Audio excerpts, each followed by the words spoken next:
Wonderful. So it's 2:40, so let's get started. Just wanting to introduce myself briefly. I'm Stephen Thomson. I'm a proud Métis citizen and a lead for Aboriginal Health at Fraser Health, and I'll be helping moderate today's discussion. If you have any questions, please feel free to ask them in the chat. If there's anything you want to remain anonymous, please message me privately, and I'll do my best to paraphrase and summarize any questions that are asked for Len, our wonderful presenter today. And with that, it is my absolute honor and privilege to introduce Len Pierre, our amazing consultant for Indigenous cultural safety and humility here at Fraser Health. And welcome everyone. Everybody's frozen on my screen. Can you see me okay? I can see you now. You're unfrozen now. Okay, because everybody else froze too. I can see everybody's face, and then everybody froze at the same time. I'm like, am I still here? Yeah, I think we're all back online again. People are moving, faces are moving. I can hear comments. Okay, great. Okay, great. So I am the consultant for Indigenous cultural safety and humility at Fraser Health. I've been working at Fraser Health for about 2 years now. Actually, no, over 2 years. And my background is not in a clinical, or I don't have a background in health or being having a clinical background. My background is primarily in the area of education, and primarily adult education.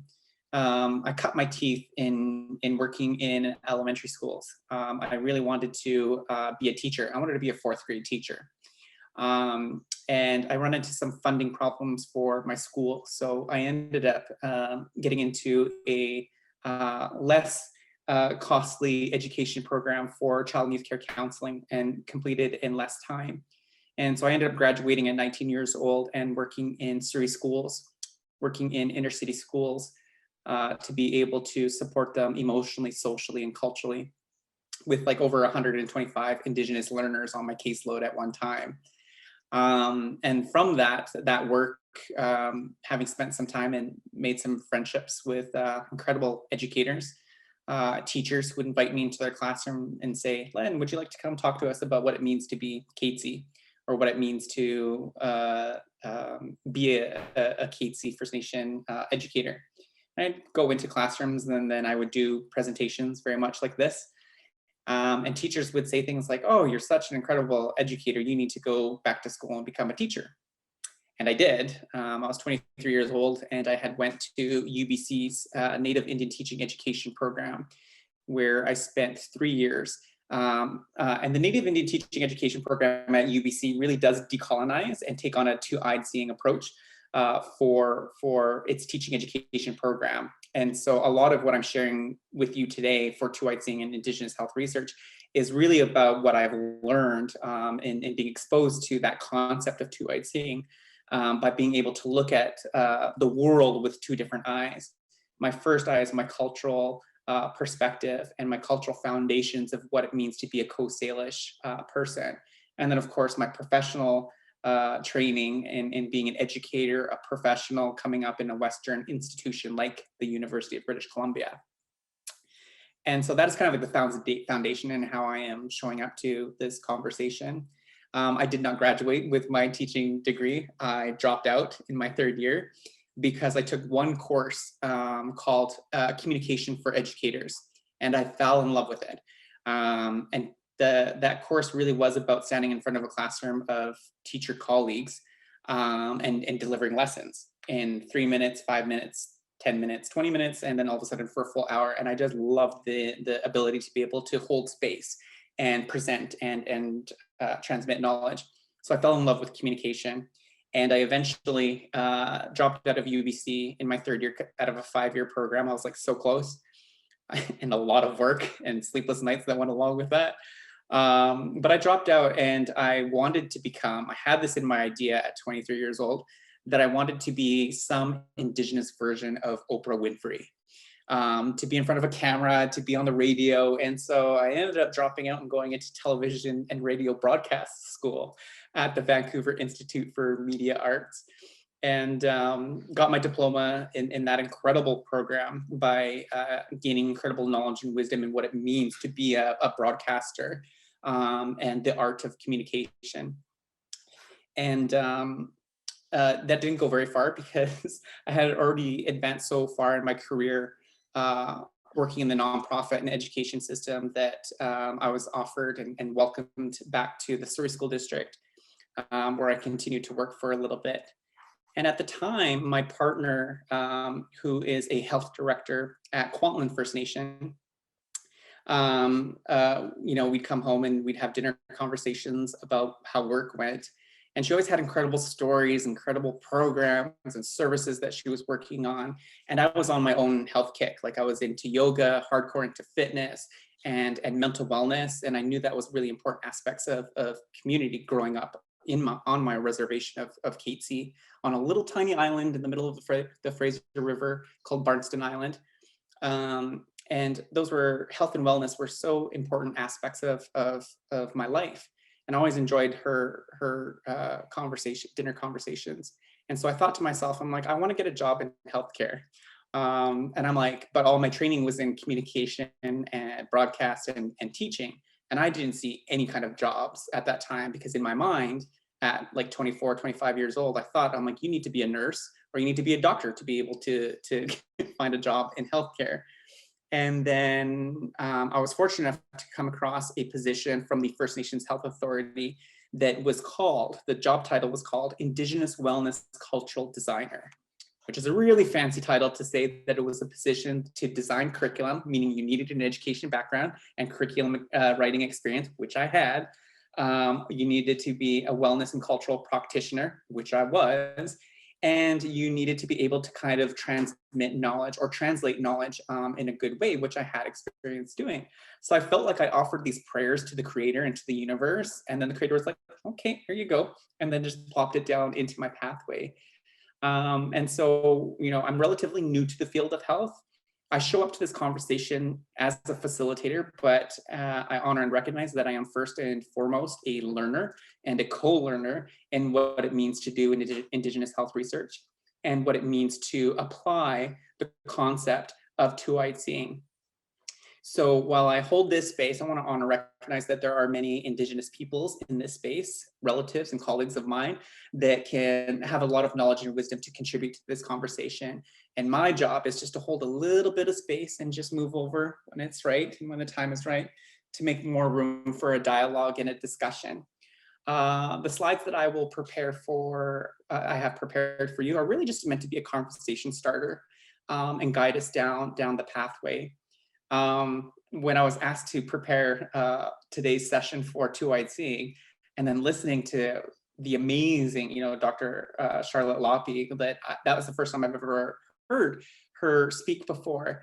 And I was in awe of her powerful presence and learning.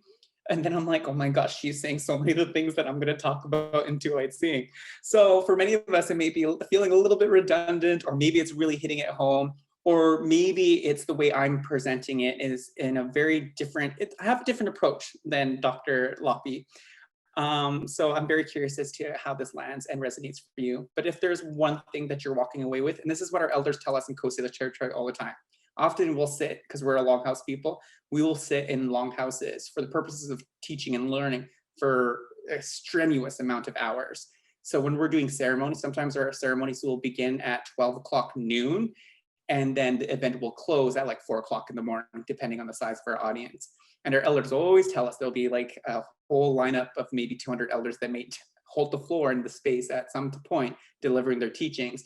And they say, if there's just one thing that you walk away with today, then we have served our purpose. So I offer that lightly and with humility to each and every one of you as well. If there's just one thing that resonates in Two-Eyed Seeing and Indigenous health research, then I feel like we have achieved what we have come to do together by coming together. So with that, bear with me 1 second here while I bring up my PowerPoint. Feel free, as a facilitator, as a teacher, it is really hard and difficult to have moved your teaching platform to Zoom because I am very expressive. You will have noticed I use a lot of hands and eye gestures and I get quite sassy sometimes. And it's really hard to see because I can only see such a select few of you. And not everybody does have their camera on. But when I'm teaching in person, I see smiles, I see head nods, I see like these questions like, what the hell is he talking about here? So it's really hard to gauge the audience. So I'm being very transparent with you because transparency is kind of like my superpower. The only way I can check in with you is when you give me moment by moment permission by engaging in the chat box. I love it. It's my favorite thing to do. And if I'll put you to work. Share your thoughts, share your feelings in the chat box. If there's something you did not know, put it in the chat box. If there's something that you have a question for, put it in the chat box. If you are feeling some certain kind of feelings like, oh, that makes me sad. Oh, that makes me so hopeful or inspired, share it in the chat box. And the teaching behind that is, and here we go, we're going to drop some teachings already. Our elders always tell us, don't be stingy with your teachings. Because when you share what it is that you're learning or you're experiencing in that learning environment, you will have validated 3 to 4 other people in the same environment. And then what we start to do is create a learning environment. Hey, I didn't know that was really landing that way for Magdalena. I didn't know Stephen was having those same feelings. I'm having those same feelings too. And then I'm going to contribute in the chat box. I agree. I was thinking that too. I was feeling that too. So don't be stingy with your teachings. Feel free to get out of your comfort zone and lean into this conversation. Again, I am by no means an expert or I was going to say, by no means am I a professional. I shouldn't say things like that.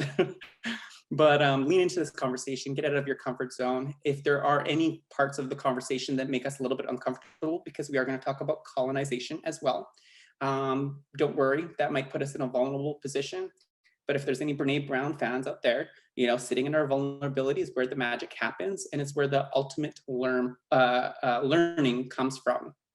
Why do you use the term two-eyed seeing? Great question. We're going to get to that 1 minute here while I share my screen.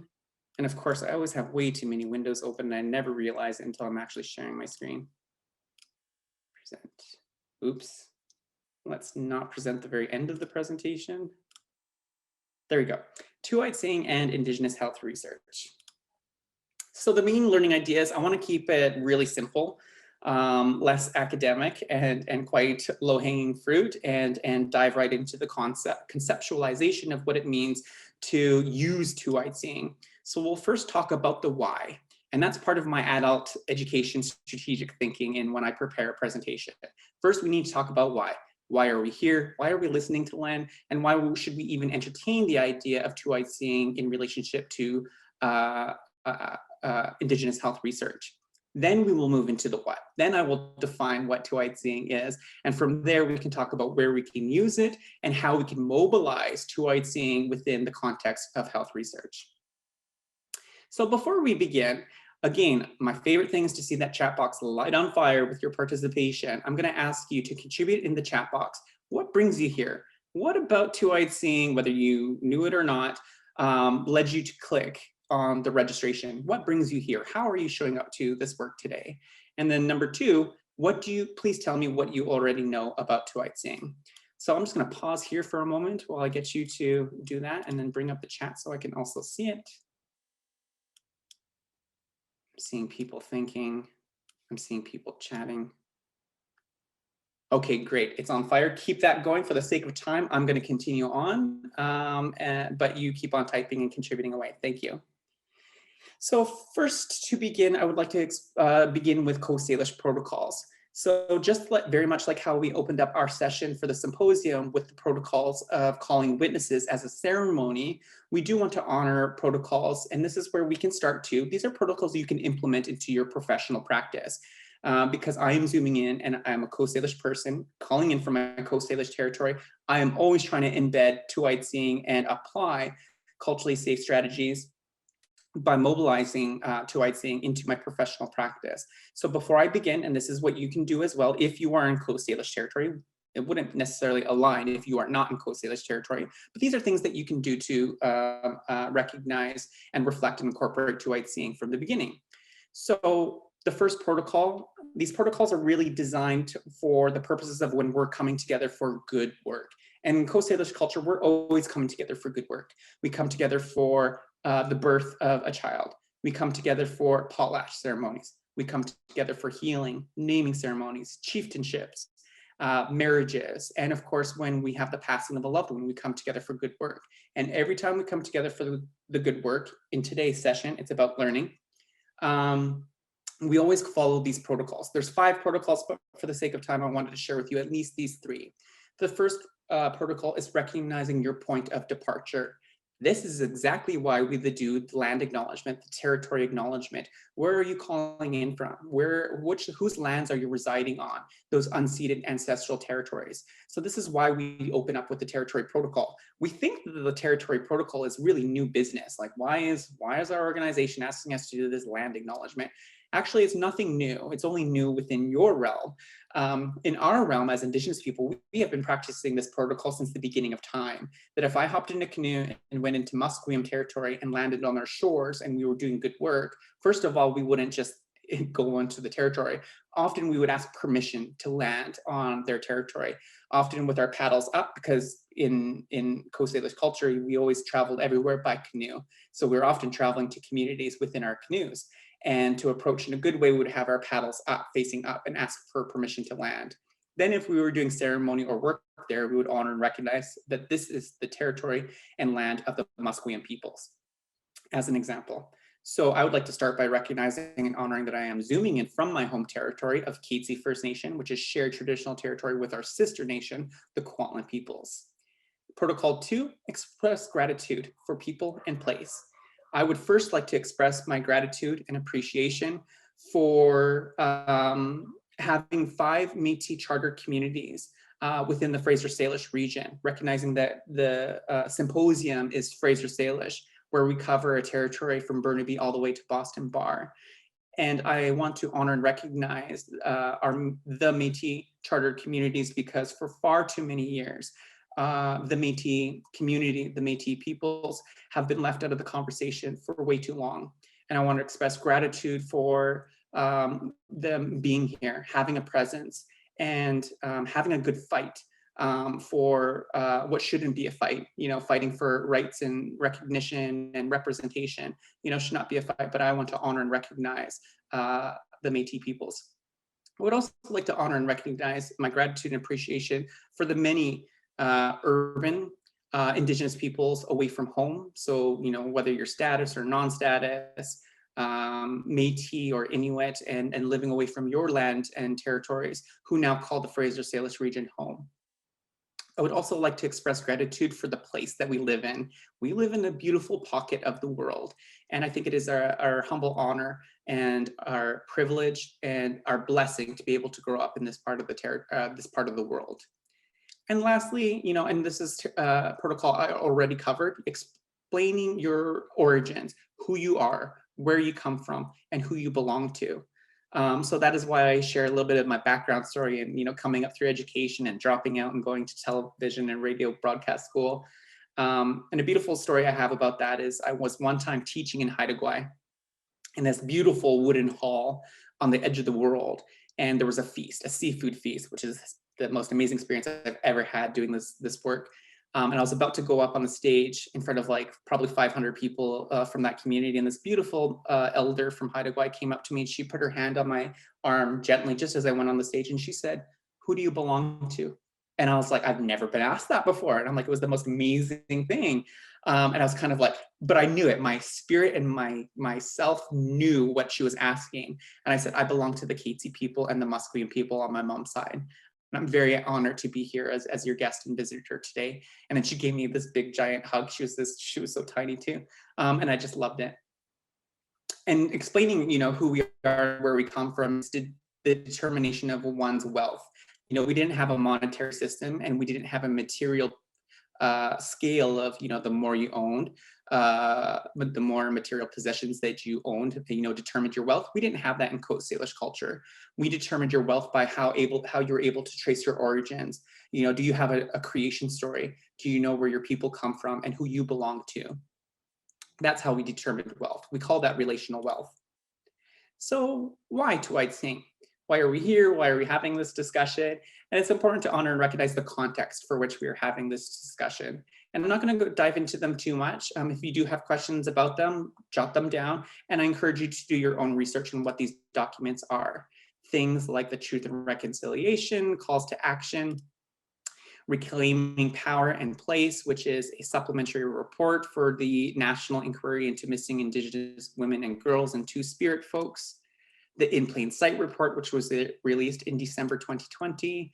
And of course, here in the Fraser Salish region, if you work at Fraser Health, we do have a Fraser Partnership Accord between the First Nations communities and our institution of Fraser Health.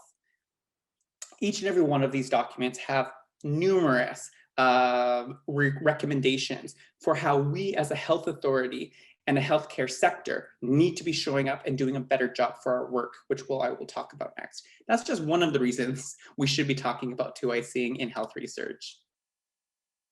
And then Dr. Charlotte Loppe also did a great job talking about, the incredible contributions to modern day society, which I thought was very beautiful and eloquent, and I'm kind of less eloquent and quite straight to the point. And I also call it Columbusing. Like, Columbus discovered North America. No, he didn't. We were here way before Columbus. And there's, science and research does have this funny way of validating, or I say catching up to what we as Indigenous people have known since the beginning of time. So the first example is like the interconnection of all living things. How many of you have heard of the term all my relations? We often say it at the end of a prayer or the end of somebody public speaking. All my relations is kind of like a namaste. The spirit in me honors and recognizes the spirit in you. But all my relations really is about honoring and recognizing that we are not just all relatives of the one race, the human race across the planet, but we also honor and recognize that we are related to the land, to the four-legged animals, our finned relatives in the rivers and the seas and the oceans, our feathered friends who fly the sky, the tree, the rock, the cosmos. We're all interconnected. And then science catches up with us. I don't know when this happened, but science caught up and said, hey, world, did you know that at an anatomical level that everything is interconnected and intertwined? And Indigenous peoples are like, no shit. We've known that since the beginning of time, because we've had this profound relationship tied into spirituality, knowing that we are all interconnected. The medicinal properties of plants, and there is a number where the majority of prescriptions in the world today often are derived from Indigenous knowledge systems about the medicinal properties of plants. There's also things like biological diversity and the balance.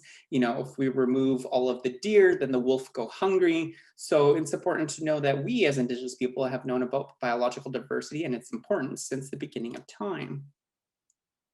Mariculture, democratic systems, and acceptance and commitment therapy. I also do my own consultancy practice for organizations outside of the province. And I did some curriculum writing for the Center for Addiction and Mental Health, CAM. And we worked on a project that was to indigenize acceptance and commitment therapy. And lo and behold, this amazing groundbreaking therapy to my discovery was so rooted in Indigenous ways of being and Indigenous ways of doing by acceptance. As Indigenous people, our cultures and traditions are so rich in the art of acceptance. And all of our ceremonies, all of our prayers, you will find, if you peel back the layers of what the people are saying in those ceremonies and prayers, are really rooted in acceptance and committing to some kind of action moving forward. Oh, and then of course, Maslow's hierarchy of needs, which I'm pretty sure we might all be familiar with, is really reflective of Blackfoot culture on how to live a good life. So further to, why in 2Icing, and I won't spend too much time here, there's part of our professional practice that we want to honor, which is in the medicine wheel here, which is JEDI. JEDI is justice, equity, diversity, and inclusivity. And then there's TRIP, which is trauma and resiliency informed practice, our own professional integrity for how we want to hold this space, how we want to be a good worker in this line of work. And then of course, what's really hard to see in the yellow box there is Indigenous cultural safety and humility. That's what we want to emphasize within our professional practice. but also like what's in it for each and every one of us is our collective ethics that we want to honor and recenter and restore and revitalize too. So aspects of autonomy, we all want to respect, you know, the autonomy of the people that we are working with, the compassion, having compassion towards fellow human beings that we are working with, especially targeted and marginalized communities, respect for dignity, and of course, human rights. And I know this is very reflective of what Dr. Charlotte Loppe was already talking about. So that's the why. Now the what. What is two-eyed seeing? And I really loved, this is a photo by an incredible artist called Nadia Quandabins. And if you don't know her, I highly recommend looking her up. She has incredibly stunning photographs that blend culture with this kind of urban feel to it. And when I saw this image, I think probably 10 years ago, it was like, it blew my mind just how captivating and stunning it is. And it's even more stunning in color, because there's this beautiful Indigenous woman who's dressed in her full regalia, which is a jingle dress. And then of course, there's this busy, chaotic urban system that she is in. And that's kind of how I internalized two-eyed seeing, is how do you maintain your cultural identity and your cultural your foundation amongst this busy, fast developing modern day world. By definition, two-eyed seeing is a concept introduced by elder Dr. Albert Marshall that can be also described as Etawaptamuk in Mi'kmaq. And two-eyed seeing embraces learning to see from one eye with the strengths of Indigenous knowledges and ways of knowing, and from the other eye with the strengths of mainstream knowledges and ways of knowing, but to use both of these eyes together for the benefit of all. So where can two-eyed seeing take place? It doesn't just take place, or doesn't have the potential to take place in health and health research, but it's also important to recognize, and Dr. Loppe was also talking about this, is just how colonial our system is in Canada. We do live in a colonial state that really doesn't have a landmass. It's really just Canada as an administrative state. And that this country is scaffolded by very colonial ideology and colonial systems. So we can use two-eyed seeing in not just healthcare, but also education, the justice system, and social services system. And these are areas where we want to advocate to really zero in on these systems to decolonize, to use a two-eyed seeing approach, because these systems are often the areas where we perpetuate the most harm against Indigenous peoples. What does that look like? It takes a little bit of reading between the lines, and I want to provide a content warning in case any of the next words on the screen here bring up some of those, uncomfortable feelings for some of us. Not all of us, but some of us might have that sensitivity. So reading between the lines, what does that look like? Well, our systems really don't scaffold the benefit and the sensitivity for everybody. It does serve a very select few. So our colonial systems like education, healthcare, justice, and societal systems do serve white supremacy. That much is inarguable. We have research and literature out there to prove this. But it also scaffolds paternalism, systemic racism, not just against Indigenous people, but people of color, newcomers to Canada, people with disabilities, people who use substances, and older people who identify coming from older generations, seniors or elders. Exploitation of lands and peoples, assimilation, capitalism, disease. And when I say disease, I don't mean any type of disease. I really mean the diseases that are often affiliated with targeted and marginalized communities. So aspects of mental health and substance use. So anxiety, depression, substance use, addiction, overdose, death by overdose, or drug poisoning. HIV, hepatitis C, chronic kidney disease, obesity, those diseases aren't experienced across the board for everybody. They are often experienced in marginalized communities. So that's what I mean when I'm saying disease and how it's reflected within this colonial framework. Cognitive imperialism. What the heck is cognitive imperialism? Well, it's very specific to using a two-eyed seeing approach. I am currently studying for my master's degree in education for curriculum and instruction. And every single researcher that is celebrated in education, and I'm studying at SFU just to be transparent, All of the scholarly people that are celebrated and referenced, guess where they come from? They often come from Europe, so with very Eurocentric ideas and knowledge systems.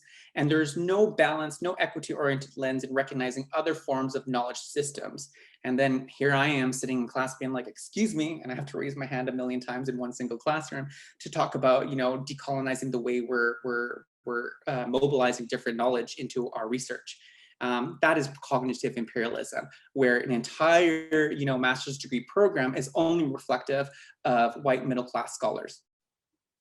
Parochial, which is really just, all these religious undertones that we do see in our systems. And it's not to, dismiss or exclude religion and spirituality from our workplaces. It's just meant to say that there's no real balance there. Because we don't necessarily have a lot of access to Indigenous cultures within a lot of these systems. Gender violence, destabilization, marginalization, and cultural genocide.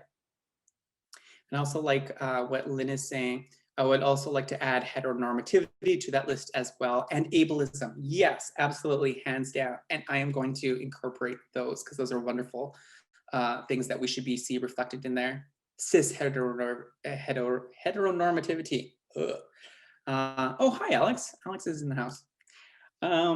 Okay, how to mobilize two-eyed seeing. It's so important to recognize that we do live in a colonial system, work in a colonial system. And, we don't necessarily call them colonial values anymore. What we actually call them is corporate values. And we live in a corporate culture that really forces us to conform, to live by the status quo. And we're also responding to work so quickly that actually that culture becomes a vacuum. So it makes it incredibly challenging and a very high barrier to do a two-eyed seeing approach because, and I'm below this all the time, I get sucked into that corporate system, that corporate culture vacuum. Because you have a timeline that's due at 4 o'clock this afternoon, and you're like, oh shit, and you got to get to those things, and you kind of are driven by this model that is ideas and actions, ideas and actions, ideas and actions, ideas and actions. That does not create a good pattern or a good ecosystem for cultural safety or two-eyed seeing. So what we want to train ourselves to do is inject this pause into that ideas and actions framework, that efficiency-driven model. And efficiency is great and is totally in alignment with corporate systems. But if we're just focused on efficiency, which I know healthcare is, then we lose sight of our empathy-oriented framework. So let's balance out our efficiency with our empathy. So our Western values that we often show up and we live by them and breathe by them in the work that we do is rooted in science, literacy, emphasis on the nuclear family, bureaucratic authority, one reality, success by material gain, a competitive system and framework, dominating the conversation, and of course, restricting our emotions, which is all in stark contrast to, our Indigenous worldview and our Indigenous values. So aspects of spirituality, orality instead of literacy, community of families instead of just focusing on the nuclear family. Relational authority instead of bureaucratic authority. Again, who do you belong to? Where do you come from? Multiple realities instead of one reality. Success by relationships, cooperation instead of competition, influencing conversations instead of dominating conversations. Even though I'm a teacher and a facilitator, like by trade, I'm quite an introverted person, and people are always surprised to see that when I identify as an introvert. They're like, what? But you just never shut up. But in team meetings and in other meetings where I'm representing my team, I'm actually quite quiet. And I zip it, and I will often be the last one to speak. And that's partly because, I was taught in my co-Salish culture by my elders to influence the conversation. And our elders tell us all the time that we have 2 ears and 1 mouth for a reason, so that we listen twice as often as we speak. So I'll often be the last person to speak at a meeting.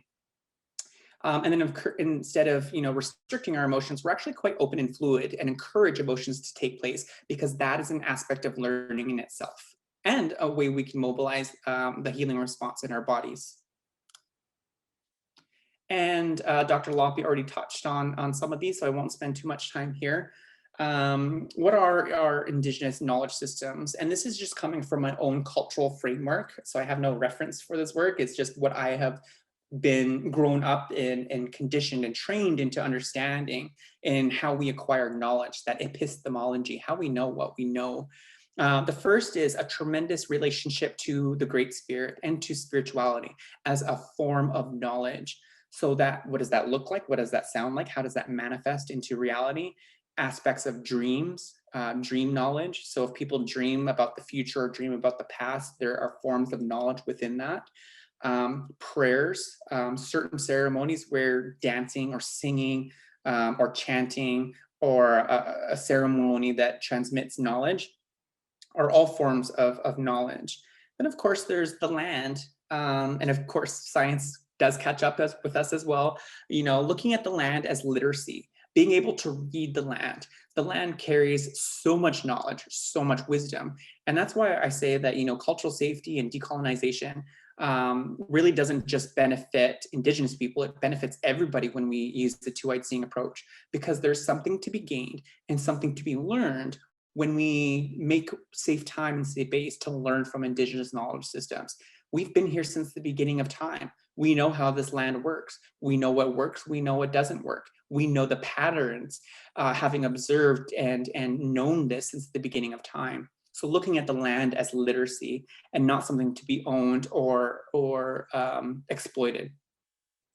And then people and our socialization, and then of course our ceremonies, which are tied into all of that.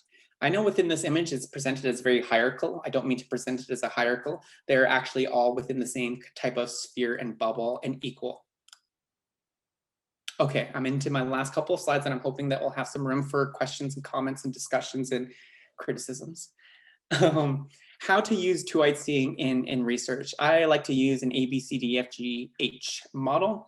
The first is A, acknowledge your point of departure, which is that first co-Salish protocol. What are the laws, the customs, the traditions, beliefs, values, and people of the land, and center those as your guiding star for moving forward. B, build relationships with Indigenous stakeholders that is founded on proactivity, equality, and reciprocity. Often I find in any kind of Indigenous engagement, building the relationship is an afterthought. So as soon as everything's put into writing and we're ready to approve, get the final say on that paper, that project, it's like, oh shit, yeah, we need to check in with the Indigenous folks. And then often, you know, Aboriginal health departments will be, you know, asked to facilitate that connection. So what we want it to be is to be a foundational, proactive thought that before the pen hits the paper, what are we doing about building relationships with Indigenous stakeholders? C, cultural humility. I know some things, but I don't know everything. It's just important to keep in our mind. That is humility. My reality is not necessarily other people's reality. So really humbling ourselves into looking at the original landowners and the communities that we're working with as stewards and sovereign nations.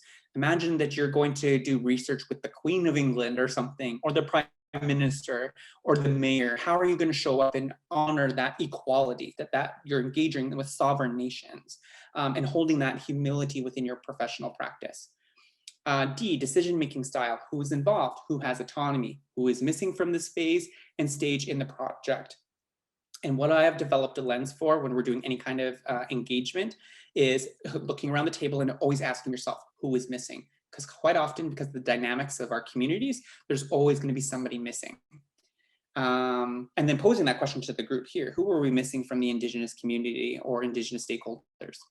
E is embed Indigenous knowledge and values into the fabric of your project, not as an add-on, but as an equal interwoven piece, not a blended piece, a woven piece.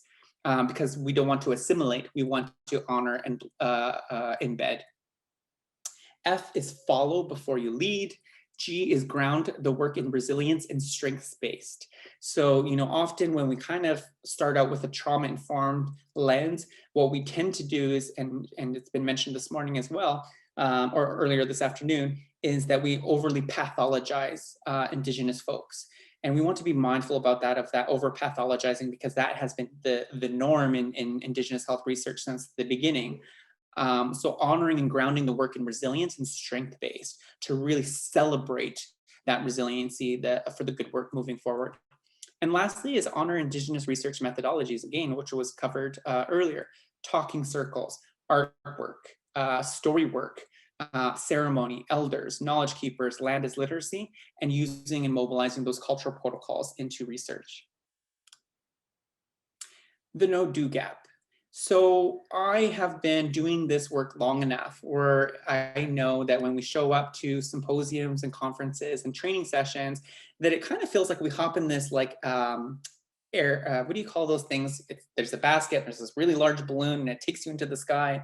Hot air balloon. It's like hopping in a hot air balloon, and then you fly over this beautiful landmass and you're like, oh, this is beautiful work. This is amazing. I'm totally going to do this. And then you land in the jungle, and then you're like, okay, and then you're back to normal. You're driven by your corporate cultures, and it's what we start to do is like we know so much, but we're only doing so much. How do we close this no-do gap? So I would ask you at this time to contribute in the chat box, or if you're comfortable in the last couple of slides, what are the barriers for you implementing decolonization or Tuatseeing into your research methodologies?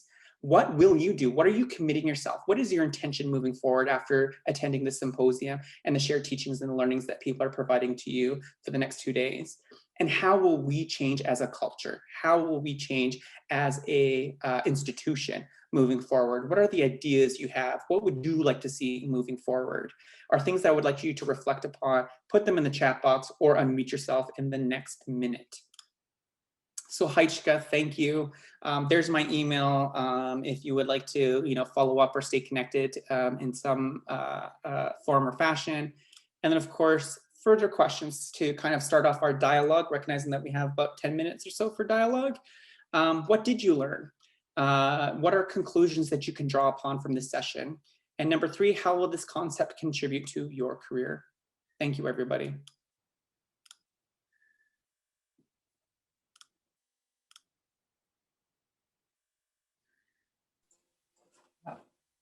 Thank you, Len. That was really excellent. I always learn so much every time I hear you talk, and I get to work with you every day. So I learn a lot every day. It's great.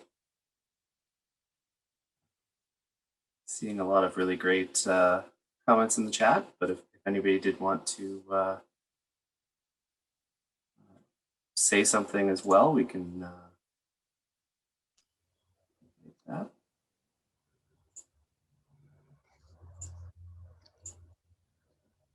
I wonder if I might just put in quickly what one thing that this really brought home to me is I always thought of two-eyed seeing as just being a research thing with science or medical research, and now I get and now from your presentation, Len, I get the sense that it's really a huge way of seeing.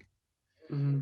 So many areas and arenas that are open to that kind of viewing. So thank you for that. You're welcome. Thank you for sharing those reflections.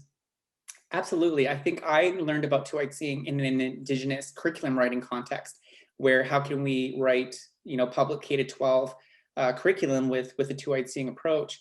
And then when you internalize just a portion of it, it's kind of like, a little bit of a rabbit hole. You don't know really how deep you're going to get into it. And I encourage everybody, if there's one thing, is like go into that rabbit hole, because it's going to drastically change how you look at how we do things. And you end up developing this lens for criticizing the status quo. And if there's one thing that we need today for anything that we talked about, it's critically questioning the status quo, because we've been living by the status quo for far too many years. And it's the status quo that's perpetuating all this harm, not just against Indigenous folks, but women, people of color, people with disabilities, LGBTQ2 folks. The status quo only serves so much. So even if you come from, I know that this is in the Indigenous context, but even if you come from a culture that doesn't identify with, colonial Canada, internalizing a Tuatseeing approach into everything that you do, will really have this really reflexive practice that you can incorporate. Thank you, Rich.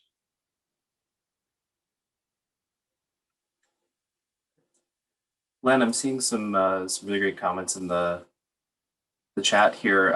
One I thought you might want to address. There's a few folks that speak of fear of either decolonizing wrong or causing more harm. I'm wondering if that's something you could address.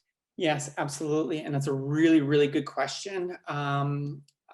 First is, let's talk about fear. One of the fears that I often come across is the fear of appropriation. People ask me all the time in my line of work is, Len, I want to do two-eyed seeing. I want to use cultural advocacy. I want to be a good ally, but I don't want to cause harm and I don't want to appropriate another person's culture.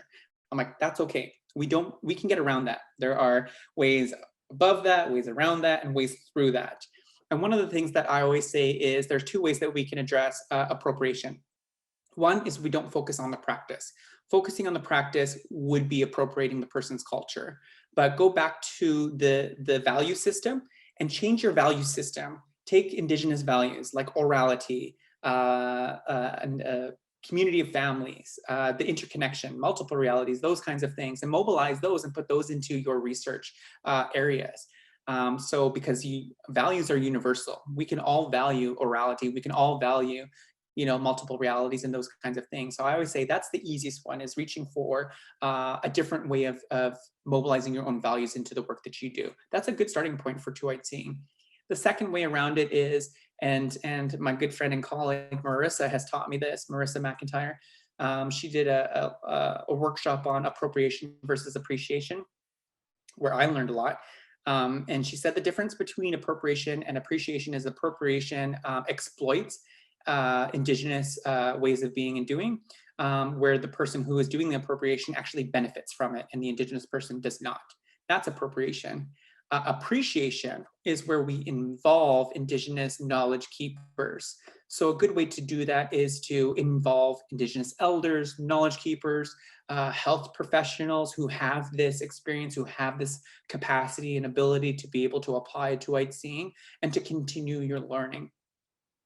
Now, to address the fear aspect is really call deep sit with your fear and examine it a little bit, reflect on it for a moment. What is it that you are fearful of? We all have fear, especially when we're trying to live outside the status quo. We're always going to feel a little bit fearful when we're moving beyond that status quo. And that's really where the magic happens, is getting outside of our comfort zone. So it's important that if you are feeling fear and you're really new to this concept and this kind of work for conceptualizing two-eyed seeing, that being okay with your fear, sitting with it, owning it, and it's always going to be there. I mean, me holding this space today, there's a little bit of fear I'm holding. I see, and tremendous colleagues and friends and relatives in this space. And I'm like, am I going to mess it up? There's always going to be a little bit of fear. But the more you familiarize yourself with your fears, the more you're going to be able to do it. But you can't let your own fear be a barrier, because if we're waiting for the right time to do it, it will never come and we will never move. The right time is now. Vicki Reynolds, who's an amazing activist and scholar as well, says, it's going to be messy. This work is not perfect. We live in a very perfect profession. How many of you, go ahead, be transparent, identify as a perfectionist in your work, right? I know, I do it all the time. This is not going to be perfect. Two-eyed seeing is not going to be perfect. Decolonization is not going to be perfect. It's going to be sticky, it's going to be icky, and it's going to be messy, and we need to be okay with that. The road is going to get bumpy, the water's going to get choppy. As long as we have some ethics and some good colleagues and relationships to land on and ground ourselves in, it'll be okay.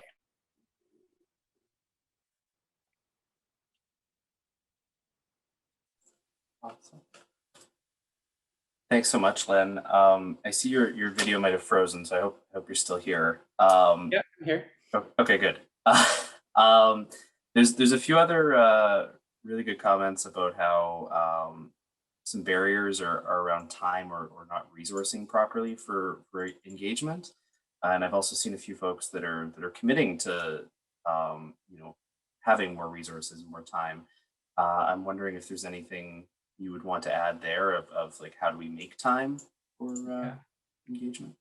Absolutely. And this is what I call cultural advocacy. Cultural safety is one thing, but a progressive step out of cultural safety would be cultural advocacy. Cultural advocacy is where you can use your voice and your body and your position to advocate for cultural safety and humility, fully recognizing that you might not be Indigenous and you might not have Indigenous in your job title or your responsibilities as a portfolio. So cultural advocacy is where's your influence? Where's your sphere of influence? And how can you take time? You know, we'll never have time if we don't take the time, and we need the time to create culturally safe practices and utilize two-eyed seeing. And I'm learning really quick and in a hurry in this crazy jungle of a healthcare institution that, you know what, the rules aren't so rigid as they are made out to be. And I have found, with all my humility in tow, that if I just ask, I am given the time.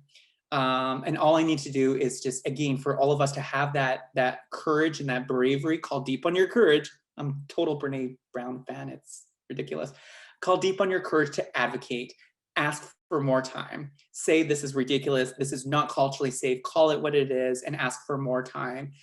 Because again, the status quo is we just so driven by time. But then even with some of the most senior executive folks, I'm like, no, we can't do that. We need more time. Okay, Len, all right, okay.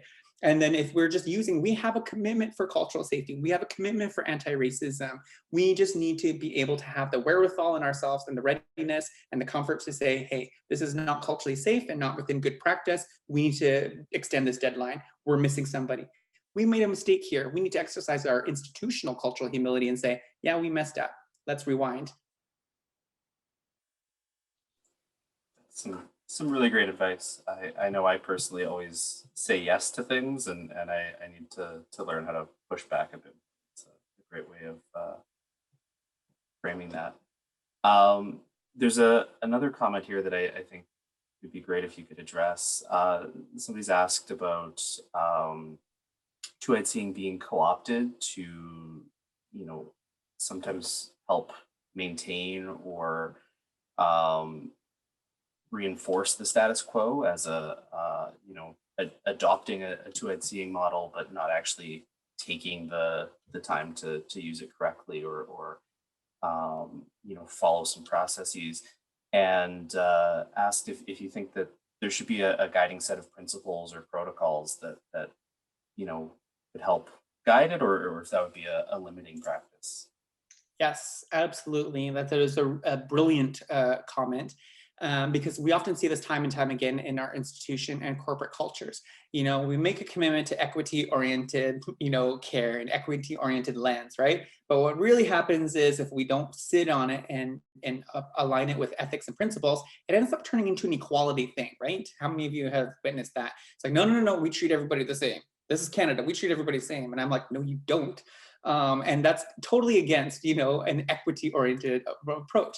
And we encounter the same thing for commitments to diversity, inclusivity, and justice. And the same thing can totally be applied to decolonization, cultural safety, and two-eyed seeing. Is what it happens is we make these high-level commitments that become ultimately superficial. So absolutely, and wherever there's influence and capacity, we need to develop at least an ethical framework and some principles to guide this work moving forward. So, you know, how are we defining what two-eyed seeing is for your team, your site, your service, your practice, your profession, and put it onto paper, which should be determined by the Indigenous and led by Indigenous people for Indigenous people to establish what that framework is. Because it is not on us as an institution and as the professionals and the researchers to determine what that's going to look like. We need to, who is your guiding star? Your guiding star is the stakeholders, the people whom this topic matters most. They need to be the ones to determine what it is, what it's going to look like, and what it's going to sound like.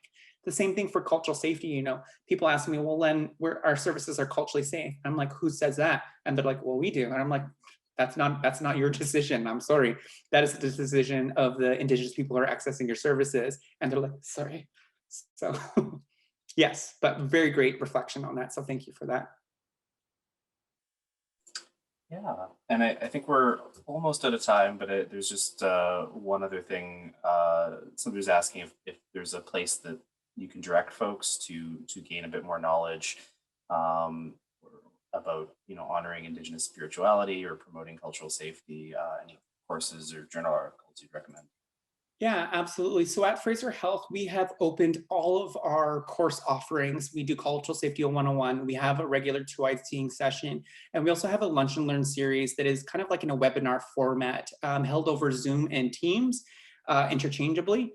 And we offer, and we keep, you know, most health authorities keep their education sessions limited to their own staff. We want to spread this knowledge and wisdom and opportunities everywhere we can go. And so we open them up to contracted agencies, partners, community members, and other health authorities and health organizations.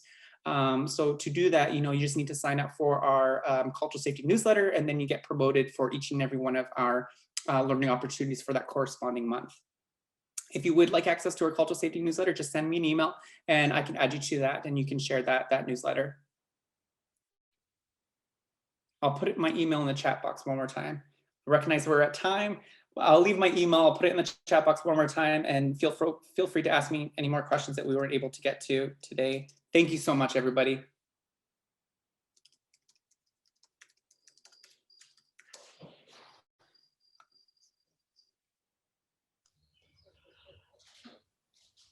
So if you're here for the next session, just hang on. We'll start it in a few minutes. And Stephen will be moderating that one also, I believe. So I